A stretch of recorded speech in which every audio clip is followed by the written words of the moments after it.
الحمد للہ رب العالمین، الصلاۃ والسلام علی رسولہ النبی الکریم وعلی آلہ واصحابہ اجمعین۔ الحمد للہ الذی ہدانا لہذا وما كنا لنهتدی لولا ان ہدانا اللہ۔ رب اشرح لی صدری ویسر لی امری واحلل عقدۃ من لسانی یفقہوا قولی۔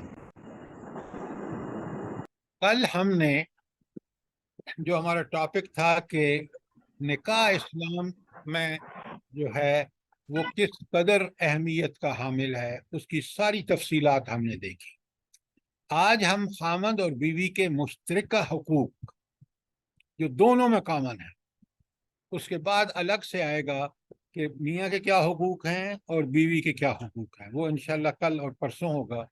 آج آپ نے اچھی طرح سمجھنا ہے کہ ان دونوں کے مشترکہ حقوق ہیں۔ جب یہ دونوں اپنے ان حقوق کو پورا کریں گے، آپ یقین مانیں زندگی، انسان کی دنیاوی زندگی بڑی پرسکون ہو جاتی ہے۔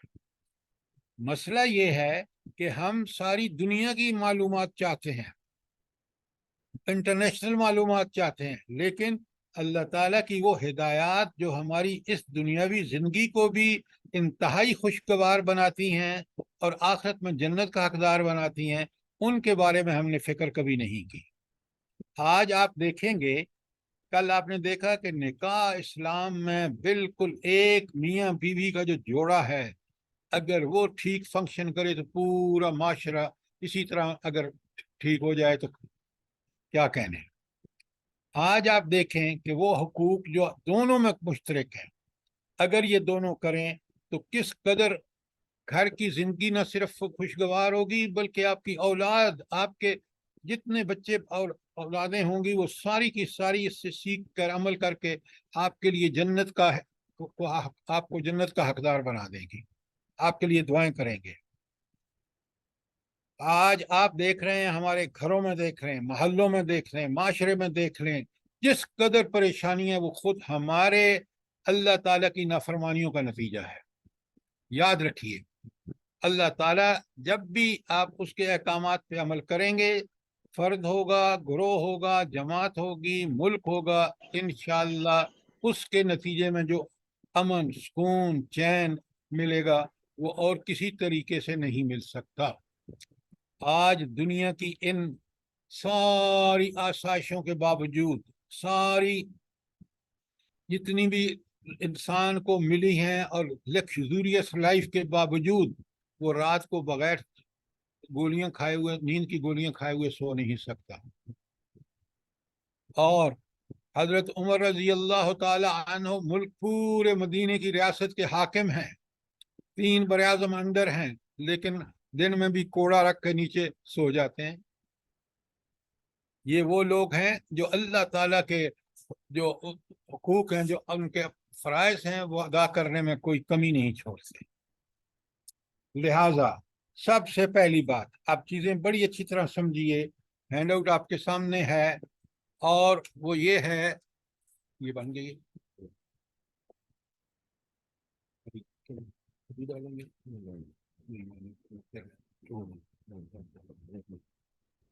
سر وہ سعادت مند لوگ تھے اور سعادت مند تھے بہت ہی زیادہ، جو کہ یعنی کہ چلتے تھے یعنی کہ دین پہ چلتے تھے اور قرآن اور دین کے روز سے کرتے تھے جو کچھ بھی کرتے تھے۔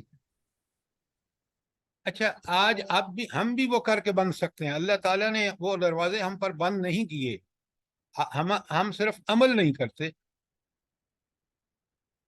جی،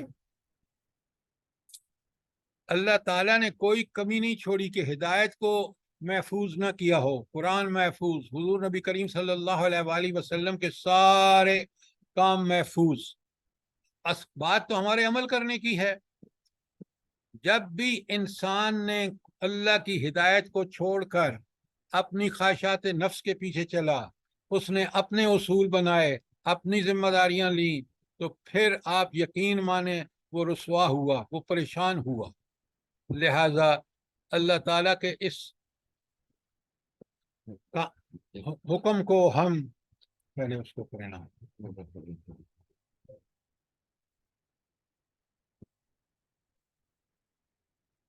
اب آئیے ذرا دیکھیے کہ یہ جو سب سے پہلے اگر شادی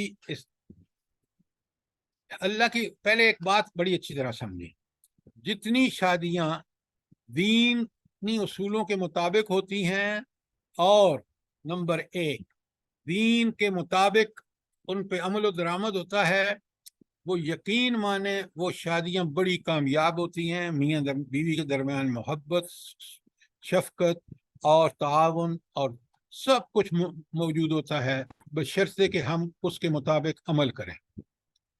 اگر ہم عمل نہیں کریں گے اس کے مطابق تو پھر جو ہے مسائل پیدا ہوں گے جو آج آپ دیکھ رہے ہیں۔ اس لیے ہم سب جو ہے وہ اللہ پر بھروسہ رکھیں اور اپنی امکانی حد تک ان احکامات پر جو میاں بیوی کے حقوق کے حوالے سے ہیں ان پر عمل کریں، نہ صرف یہ بلکہ پورے دین پر عمل کر کے اور ایک مومن کی زندگی گزاریں، پھر آپ دیکھیں گے کہ انشاءاللہ اللہ تعالی ہمارے لیے بہت ساری آسانیاں پیدا فرما دیں گے۔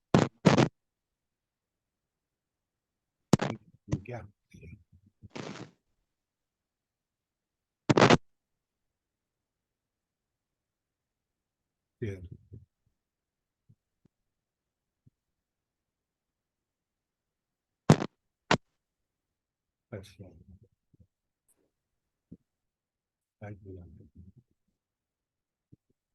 اچھا، اب ذرا سا آپ بڑے غور سے دیکھیں کہ شادی جو ہے جب وہ دین کے مطابق کی جاتی ہے اور میاں بیوی ٹھیک ٹھیک اپنی پوری زندگی بھی اسلام کے مطابق گزارتے ہیں اور وہ حقوق جو میاں کے ہیں وہ ان کو پورا کرتا ہے، بیوی اپنے حقوق کو پورا کرتی ہے، تو یہ شادی جو ہے یہ پھر کتنے فوائد، پہلے نمبر ایک دیکھیں، یہ آپ جو اللہ تعالیٰ آپ اپنے نسل جو جس کی لیے شادی کرتے ہیں تو ہمارے بچے ہوں، ہماری نسل جاری اور ساری ہو جائے، تو پہلی بات یہ ہوتی ہے کہ اس نوخیز نسل کی پرورش ہو جاتی ہے، نمبر ایک۔ نمبر دو، نفس کو تسکین ہوتی ہے کہ نفس مطمئن ہوتا ہے کہ میں اپنے اللہ کی اطاعت کر رہا ہوں اور میرا اللہ میرے ساتھ بالکل شفقت، محبت اور اس کی تائید اور نصرت مجھے شامل ہے، دل مطمئن ہو جاتا ہے، ضمیر کو استقرار حاصل ہو جاتا ہے، اور پھر سب سے بڑی بات مرد و عورت میں محبت، مودت، رحم، ہمدردی، یکسانیت، ہم آہنگی، باہمی تعاون، آپس کی شفقت اور مہربانی اور ایک دوسرے کے لیے خیر خواہی ایسی پیدا ہوتی ہے کہ اللہ تعالیٰ انسان کو سمجھ آ جاتی ہے کہ یہ رشتہ اللہ نے کتنا محترم اور مکرم بنایا ہے۔ اور آپ دیکھیں گے کہ قرآن کی یہ آیت بڑے غور سے دیکھیں، ہم قرآن کو سمجھتے نہیں اور ہمیں قرآن کی وہ پہلو نہیں سمجھ آتے جو آیات کے اندر میں، وَمِنْ آیَاتِهِ، یہ اللہ تعالیٰ کی نشانیوں میں سے ہے۔ اچھا بھلا نشانی کیا ہوتی ہے، پہلے یہ بتائیں نا مجھے۔ آیات کا مطلب قرآن کی آیت بھی ہے، یا آیت اس لفظ میں یا اس آیت میں آیات ہی نشانی، یہ اللہ تعالیٰ کی نشانیوں میں سے ہے۔ بھلا کیا نشانی ہوتی کیا ہے، پہلے یہ بتائیں، جلدی بتائیں۔ اللہ کے احکامات، لا حول ولا قوت الا باللہ۔ سب اس چیز کو دیکھ کر اللہ تعالیٰ کی طرف ذہن جائے، اللہ تعالیٰ کی یاد آئے۔ یہ بات ہے یہاں آیت کا مطلب کہ اس چیز کو دیکھ کے وہ ہستی یاد آئے جس کی یہ نشانی ہے۔ تو ان آیات جس میں ابھی آگے ایک آیت کا ذکر آ رہا ہے کہ اللہ کی کیا کہ ان خلقکم من انفسکم، اس نے تمہیں خود اپنی جان سے پیدا کیا، حضرت آدم سے حوا کو پیدا کیا، اور پھر اس جوڑے کو کیا کیا، لتسکنوا الیہا، تاکہ اس کے ساتھ آپ سکون حاصل کر سکیں۔ یہ اللہ نے سب پیدا کیا، اللہ نے یہ چیز رکھی، اللہ نے یہ حکم دیا، اللہ نے پیدا کیا، اور اللہ نے اس جوڑے کے درمیان جس کی شادی ہو جاتی ہے یہ ساری چیزیں اللہ غیب سے بندوبست کر دیتے ہیں۔ وَجَعَلَ بَيْنَكُمْ مَوَدَّةٌ وَرَحْمَةٌ، کیا بات ہے، کیسی نشانی ہے کہ میاں بیوی کے درمیان اللہ تعالیٰ نے محبت اور رحمت پیدا کر دی ہے. لیکن یہ ساری نشانیوں پر غور و فکر کون کرے گا؟ ان فی ذالک لآیات، اسی کے اندر نشانیاں ہیں. لقوم یتفکرون، اس قوم کے لیے جو غور و فکر کرے کہ کیا یہ شادی کیسا اللہ تعالیٰ کا ایک کی نشانی ہے کہ جب یوں ہی شادی ہوتی ہے میاں بیوی کے درمیان محبت رحمت، اور وہ بڑھتی چلی جاتی ہے اگر وہ اللہ کے حکم کے مطابق اس شادی کو پرفارم کریں تو اس کی سارے ہدایات پہ عمل کریں، انشاءاللہ یہ مودت اور رحمت یہ بالکل بڑھتی چلی جائے گی. اور یہ دو نفوس کے درمیان انتہائی گہرے رشتے کا تعلق، دیکھیں میاں کہاں سے ہے بیوی کہاں سے، رشتہ داری نہیں ہو سکتی. کیسی اللہ رب العالمین نے ان کے درمیان اگر وہ اس کی تقدس کو سمجھ کر اس کے احکامات پر اللہ کے احکامات پر عمل کریں تو پھر کیسی محبت اور کیسا سکون و قرار اور کیسی راحت ملتی ہے، کس طرح وہ لطف اندوز ہوتے ہیں. کبھی سوچیں تو صحیح، کبھی غور تو کریں کہ رب العالمین اللہ کہتا ہے یہ میری نشانی ہے. یہ تمہیں یاد آنا چاہیے کس رب نے یہ جوڑے بنائے، کس طرح اس نے یہ حکمت اس کی دیکھیں، اس کی رحمت دیکھیں کہ اس نے کس طرح انسانوں میں یہ جوڑے بنا کر انسانی زندگی کو ایک سکون اطمینان بخش دیا. اس سورہ روم کی آیت 21 پر غور کریں، سمجھیں، کوئی چیز کلیئر نہیں ہے تو سوال کریں. سر السلام علیکم ورحمۃ اللہ وبرکاتہ. سر میں یہ پوچھنا چاہ رہی تھی کہ یہ جو آپس میں کبھی کبھی بحث ہو جاتی ہے لیکن اس کے بعد پھر جو ہے وہ کوئی دل پہ نہیں لیتے اور پھر آپس میں اسی طرح مودت اور رحمت والا معاملہ ہوتا ہے، تو یہ اس میں کوئی وہ تو نہیں، گناہ والی بات تو نہیں ہے؟ کوئی آگے چھوٹی موٹی بات تو ساری آ رہی ہے، لیکن آپ کی بات سوال کا جواب یہ ہے. دیکھیں یہ ہے اللہ کی نشانی کہ آپ کے چھوٹی موٹی اختلاف ہوتا ہے لیکن فوراً درگزر معافی کی اور محبت اور رحمت واپس آ جاتی ہے، بشرطے کہ آپ صبر کرنے والے ہوں، بشرطے کہ اس رشتے کا تقدس جانتے ہیں. میاں اپنے حقوق ادا کرے، بیوی اپنے حقوق ادا کرے، انشاءاللہ یہ چھوٹی موٹی باتیں ضرور ہوں گی لیکن یہ انتہا کو نہیں پہنچیں گی بشرطے کہ آپ اللہ کے اس حکم کو کے پابند ہو جائیں. بات کلیئر ہے؟ جزاک اللہ سر، جزاک اللہ خیر. سر ایک سوال ہے کہ یہ محبت کے ساتھ مودت کو ذرا کلیئر کر دیں، یہ کیسا جذبہ ہے؟ اچھا، اب میاں بیوی کی جو ایک تو محبت ہوتی ہے نا ایک دوسرے کی لائکنگ، اور ایک محبت ہوتی ہے جو میاں بیوی کے درمیان خاص ہے. اس رشتے کا بڑا سارا تقاضا ہے زوجیت. وہاں انسان کو جب اس کو پرفارم کرتا ہے تو اللہ تعالیٰ کا یہ سارا اس کی مودت ایسی کہ ایک دوسرے کے ساتھ لپٹنا، اور یہ ساری باتیں جو ہیں اب میں اس کی تفصیل نہیں بیان کر سکتا، یہ صرف اس میاں بیوی کے رشتے میں ہو سکتا ہے. آپ کیا بات کرتے ہیں؟ اللہ تعالیٰ فرماتے ہیں ہن لباس لکم وانتم لباس لہن، تم ان کے لباس ہو وہ تمہاری لباس ہے. سب سے زیادہ قریب جسم کے کیا چیز ہوتی ہے؟ مجھے بتائیں کیا چیز ہوتی ہے؟ لباس ہوتا ہے. آپ کے عیب چھپاتا ہے، آپ کو ستر دیتا ہے. یہ میاں اور بیوی کے اس سے مثال دی ہے. کچھ چیزیں میں آپ سے ایکسپلین شرم و حیا کی وجہ سے نہیں کر سکتا، لیکن یہ چیزیں سب اس کے اندر موجود ہیں اور ہم ان سے لطف اندوز ہوتے ہیں. بات کلیئر ہے؟ جی سر. اب آپ دیکھیے، کاش یہ مرد اس بات کو سمجھیں اور وہ لوگ سمجھتے ہیں جو اللہ والے ہیں. کیا اسلام کی نظر میں صالح عورت زندگی کی پہلی عمدہ شے ہے اور اللہ تعالیٰ کی بہت بڑی نعمت ہے. آپ کا ساتھی ذرا پہلے حدیث کو سنیے. الدنیا متاع، دنیا کیا ہے؟ ایک زندگی گزارنے کا سامان ہے، بس کچھ بھی نہیں ہے دنیا. آپ کتنی چیزیں جمع کرتے ہیں، اپنے کپڑوں کو دیکھ لیں، جوتوں کو دیکھ لیں، اپنے اسباب کو دیکھ لیں، سارے کا سارا زندگی گزار کے جب آپ مرتے ہیں خالی ہاتھ آپ کو دفن کیا جاتا ہے، سب یہیں چھوڑ جاتے ہیں نا. یہ ہے دنیا متاع ہے. اور آگے سنیں وخیر متاعها، اور اس دنیا کا سب سے بہترین متاع المرۃ الصالحہ، نیک عورت ہے. آپ کے گھر کی زندگی 24 گھنٹے آپ کا اطمینان، آپ کا سکون اس خاتون سے وابستہ ہے. اگر وہ صالح ہے، اللہ والی ہے، اللہ کے لیے آپ اپنے سارے حقوق جو اس کے ذمہ پورے کرتی ہے، یہ دنیا کی بہترین نعمت ہے.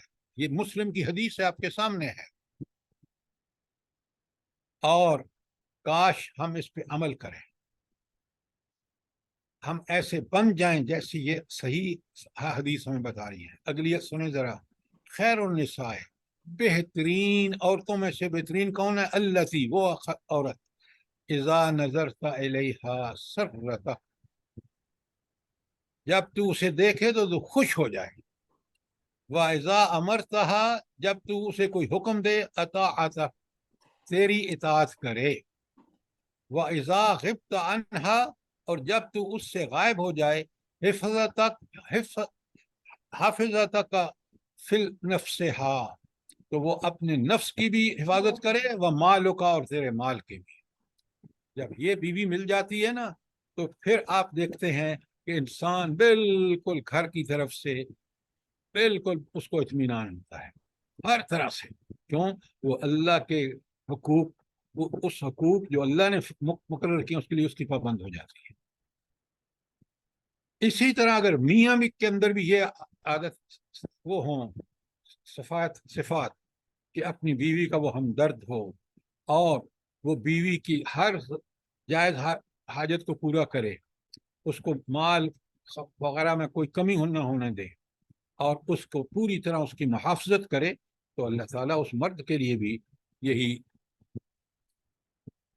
اب آئیے ذرا حقوق و فرائض کو اچھی طرح دیکھ لیجئے، کیونکہ اللہ رب العالمین نے جب باتیں فرمائی ہیں ہم ان قرآن کو پڑھتے نہیں ہیں، سمجھتے نہیں ہیں، ورنہ ہم بالکل مطمئن ہوں جائیں. وہ حقوق جو اللہ نے ہمیں دیے ہیں، یہ جو شیطانی ساری آرگنائزیشن ہے نا، این جی اوز، یہ سارے شیطان کے منصوبے ہیں.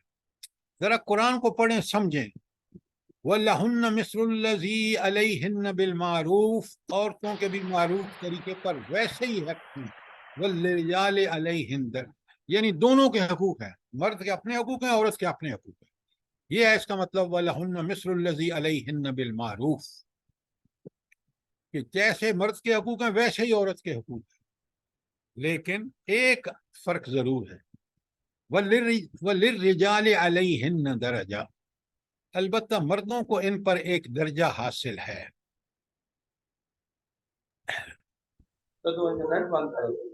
اچھا یہ بتائیں کہ حقوق دونوں کے برابر ہیں، لیکن مرد کو یہ درجہ کیوں حاصل ہے؟ پہلے مجھے یہ بتائیں. سر مرد پہ ذمہ داریاں بہت زیادہ ہوتی ہیں. سر یہ مرد کی ذمہ داریاں زیادہ ہیں، گھر کی کفالت ساری مرد کے ذمہ ہے. اچھا آپ سب سے پہلے السلام علیکم سمجھیے، سر. پہلے بات کو سمجھیے. کوئی بھی ادارہ ہو، یہ میاں بیوی کا گھر ایک ادارہ ہے، ٹھیک ہے، جس طرح حکومت کے اور پرائیویٹ کمپنی کے ادارے ہوتے ہیں. اس میں ایک آدمی کو ذمہ دار بنایا جاتا ہے، نہیں بنایا جاتا؟ بتائیں نا. اس کو جی ذمہ سر، داری بالکل سر. اس کو سنیں بات اب غور سے، اس کو ذمہ داری دی جاتی ہے کہ دفتر کا بالکل ٹھیک ٹھاک رکھنا ہے آپ نے. تو ہر ادارے کا ایک سربراہ ہوتا ہے، اور اس کی ذمہ داری ہوتی ہے کہ اس ادارے کو ٹھیک ٹھاک رکھے. تو یہ درجہ اس کو اس لیے حاصل ہوتا ہے کہ وہ ذمہ دار ہوتا ہے اس ادارے کو ٹھیک رکھنے کا. یہ مرد میاں بیوی کا جو ادارہ ہے اس کو ٹھیک رکھنے کی ذمہ داری عورت پر نہیں ہے، مرد پر ہے. یہ ہے وَلِلرِّجَالِ عَلَيْهِنَّ دَرَجَةٌ. اچھا اس سے بھی آگے چلتے ہیں، ذرا قرآن کو دیکھیں، سمجھیں خدا کے لیے. اللہ آگے آتا ہے واللہ عزیز حکیم. یہ کیوں آیا ہے کہ اللہ عزیز بھی ہے، زبردست اور غالب بھی ہے، اور بڑی حکمت والا بھی ہے. یہ اللہ کی صفت یہاں کیوں آئی ہے اس آیت میں؟ سر اللہ اللہ تعالیٰ نے بتا دیے ہیں کہ اس سے یہ غلط فائدہ نہ اب اٹھائیں. آپ 600 بندے بولیں گے تو مجھے کیا سمجھ آئے گا؟ ایک جو اپنے جواب کو ٹھیک سمجھتا ہے وہ بولے. سر یہ اللہ تعالیٰ کی سمجھنے میں کہ کس کے اندر کیا قابلیت ہے اور اس درجے پہ اللہ تعالیٰ نے حقوق اور یہ فرائض رکھے ہیں. تمہارے کے اندر یہ صلاحیتیں اللہ نے رکھی ہیں، اللہ جانتا ہے، وہ حکمیت اس کے ہاتھ میں ہے، تو اس لیے اللہ تعالیٰ نے یہ صفت آئی ہے. اچھا یہ بات آپ نے ٹھیک کی ہے، لیکن تھوڑے الفاظ آپ کے کمزور ہیں. اللہ عزیز ہے، جس نے یہ حکم دیا ہے نا کہ دونوں کے حقوق ہیں اور مرد کا درجہ زیادہ ہے، یہ اس عزیز کا حکم ہے جو زبردست اور غالب ہے. اسی کی بات فائنل ہوتی ہے، اس کے علاوہ کسی کی بات حق نہیں ہے. اس نے یہ حکم دیا ہے، لہذا پہلے تو اس حکم کو سمجھو کہ یہ رب کائنات جو العزیز ہے اس کا حکم ہے. یہ تو ہو گیا نا عزیز کا معنی. اور حکیم کا مطلب یہ ہے کہ یہ عین حکمت، اللہ تعالیٰ کی حکمت پر مبنی ہے. یہ حکم یہ برحق ہے، عین عقل و دانش کے سارے تقاضوں کے مطابق ہے. اب میں اور آپ اٹھ کے کہیں کہ نعوذ باللہ اللہ تعالیٰ نے یہ کیوں حکم دیا ہے کہ مرد سپیریئر ہے عورت سپیریئر نہیں ہے، اور مرد کی ذمہ داری ہے کہ اس گھر کے نظام کو بہترین طریقے سے چلائے، یہ ذمہ داری اس کی ہے. اب اللہ نے یہ بتا دیا وہ عزیز اور حکیم ہے. میرا اور آپ کا کام صرف اس کے مطابق زندگی گزارنا ہے. اس کو اگر میں نے صحیح نہیں سمجھا، اس کو پس پشت ڈالا، تو میری زندگی بالکل، اگر میں عورت ہوں تو میرا گھر کبھی ٹھیک نہیں ہو سکتا، اور اگر میں مرد ہوں مجھے اللہ نے اس نظام کو ٹھیک رکھنے کے لیے ذمہ دار بنایا، میں اس میں گڑبڑ کرتا ہوں اللہ مجھے پکڑے گا.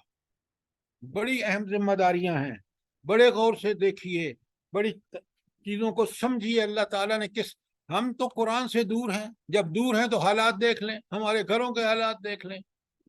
آج میں ایک ایک چیز آپ کے سامنے قرآن و سنت کی روشنی میں رکھوں گا.